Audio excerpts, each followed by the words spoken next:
Cam Assist, we've got loads of Fusion customers that are new to engineering, bought new routers, CNC machine tools, and they're really looking for a product that can simplify the process and automate that process. So originally loading in the CAD model, stocking the CAD model up, and being able to generate tool paths and those strategies without really, yes, you have to have an understanding and knowledge of engineering, but without having to really scrutinise and pick the best tool path.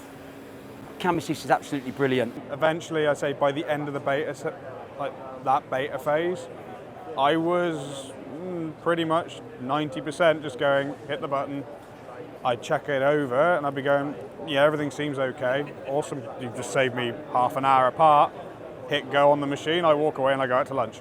Yeah. Literally putting a light tone on it, but that's literally what happened. Like solid three, I was like, that's awesome, but now 3+2, and like continual developments. Cam Assist is a good product. It's helped me an awful lot in learning how to do programming offline.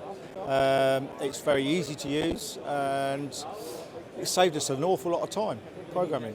We've had great feedback from customers already that they're using this within their workflows, within their production lines. So really, really excited to see the development of Cam Assist. I'm really keen to see where it goes in the next 12 months, and that's me being serious on that.